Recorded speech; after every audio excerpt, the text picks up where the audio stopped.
Fala Libertadores! Hoje eu vou falar do resumo das partidas do Flamengo, do Vasco e do Internacional que aconteceram pela Libertadores Sul-Americana e Libertadores respectivamente. E antes de começar o vídeo, peço para você deixar o seu like, comentar o seu time foi bem, você torce para um desses três times e também se inscrever aqui nesse canal que tem vídeo quase todo dia. E já vamos começar falando do jogo do Flamengo e LDU, uma partida que aconteceu lá na altitude de Quito, não estragou a vida do time de Felipe Luiz na competição, mas poderia ter sido melhor. A LDU, que nos tempos áureos que batia qualquer time brasileiro, não fez muito esforço para vencer o time visitante, e o Flamengo também se cansou muito rápido e também não fez muita questão da vitória não. Talvez a grande falha do Flamengo foi não acertar a pontaria antes do jogo para acertar o gol do time adversário. E nós vamos ver um trecho do resumo da partida aqui pela CNN Sports com o repórter Gabriel Teles. O título: Libertadores, Flamengo empata com LDU e segue fora da zona de classificação.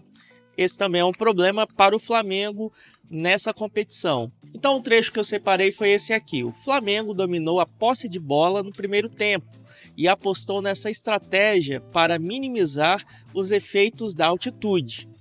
A equipe até conseguiu controlar o ritmo da partida, mas pecou nas finalizações. A melhor oportunidade rubro-negra veio com o Arrascaeta, que parou nas mãos do goleiro Vale.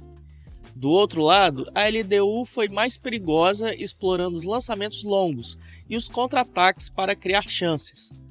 Então na atitude não tem como, né? A bola fica mais rápida, como bem disse o Felipe Luiz na coletiva após o jogo, mas a LDU, como eu falei, não está aquela potência toda ali do início dos anos 2000, ou também quando o time foi treinado por Luiz Zubeldia, que hoje está sofrendo no São Paulo. E um destaque também do time do Flamengo na Libertadores é que o time continua fora da zona de classificação. É bem verdade que ainda vão ter duas partidas dentro de casa, então o Flamengo tem que vencer essas partidas e vai encarar o Central Córdoba, o grande Central Córdoba, que derrotou o Flamengo na segunda rodada. Vai ser fora de casa, vai ser na Argentina. O Flamengo tem chance sim de vencer, até porque é mais time que o Central Córdoba, mas é bom ficar de olho, é bom não entrar de salto alto, como muita gente disse. Eu discordo, mas enfim, é bom ficar de olho porque os caras estão com muita vontade de ganhar o Flamengo de novo. E saindo do Flamengo, nós vamos lá para a barreira histórica,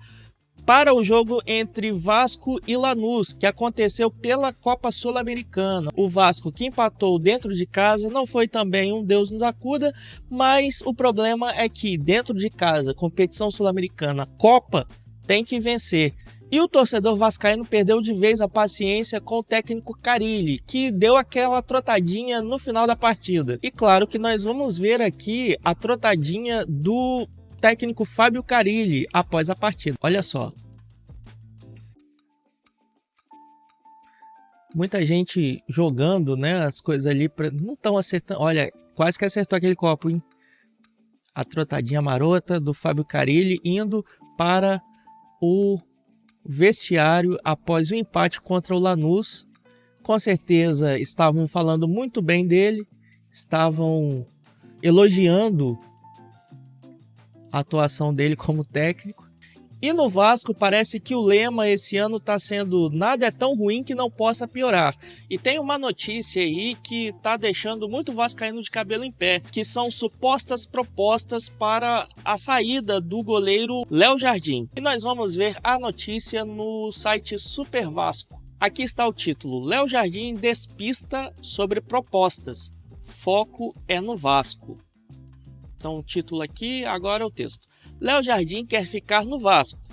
Destaque do clube de São Januário, o goleiro revelou após o empate em 0-0 contra o Lanús, da Argentina, que disse para os empresários e para a direção vascaína que deseja renovar o contrato. Ele acredita em um desfecho positivo na negociação. Bom, talvez os melhores jogadores do time do Vasco sejam o goleiro Léo Jardim e o atacante Verratti, que sempre dá um jeito de marcar algum gol de cabeça lá na frente. E se o Vasco perder um desses dois, E aí nessa matéria nós vimos que pode estar rolando algum tipo de proposta para a saída do goleiro do time do Vasco. O Gigante da Colina com certeza vai perder e muito aí para o resto da temporada, até porque parece que o Vasco não está sabendo muito contratar não, né? E saindo da barreira histórica, nós vamos lá para o Rio Grande do Sul, para a Gigante da Beira-Rio, onde só não aconteceu um milagre porque não abemos papo ainda. O time colorado, que é comandado por Roger Machado, não se permitiu perder para o time do Nacional do Uruguai e foi buscar empate após estar perdendo por 3-0. E temos aqui uma notícia do site Trivela, o repórter Carlos Vinícius Amorim. O título é As mudanças de Roger que fizeram o Inter buscar empate após sair perdendo por 3-0. Jogando em casa, o Colorado saiu do que parecia uma derrota vexatória para um 3-3 heróico com o Nacional. Então o trecho que eu separei é esse aqui, ó. Após o 3-1 na etapa inicial, o treinador do Inter decidiu mudar a postura tática do time. Além de colocar Rafael Borré, que entrou na vaga de Gabriel Carvalho como dupla de Ener Valencia no ataque, afundou Fernando entre os zagueiros e liberou de vez os laterais como pontas. Com isso, muita gente estava no corredor central e eram várias as opções de passe. E aqui nós temos, né, a tática, o desenho na planilha, na prancheta do técnico Roger Machado. Olha só, ele colocou nada mais, nada menos que 6 jogadores ali para pressionar, né, a defesa do Nacional. Então a gente tem aqui, né, como o repórter falou aqui, né, liberou de vez os laterais como pontas. Então ficou Bernabé e Aguirre como pontas, né, fazendo aqui o corredor, cada um no seu lado. Wesley, Borré e Alan Patrick um pouco mais no meio, sendo que o Borré ele sempre vinha para ser dupla de Ener Valencia. Então ele pressionou muito a defesa do Nacional. E o Inter, que conquistou um pontinho na conta do pai, é o líder de seu grupo, seguido por Bahia e Atlético Nacional. Bom, e esse foi o resumo das partidas entre Flamengo e LDU, Vasco e Lanús, e Inter e Nacional do Uruguai. E fica aqui com a gente que sempre vai ter um vídeo aqui falando o resumo de alguma partida ou de algumas partidas, como é nesse caso, beleza? Não se esqueça de deixar o seu like, de deixar o seu comentário e se inscrever no nosso canal, beleza? Até o próximo vídeo!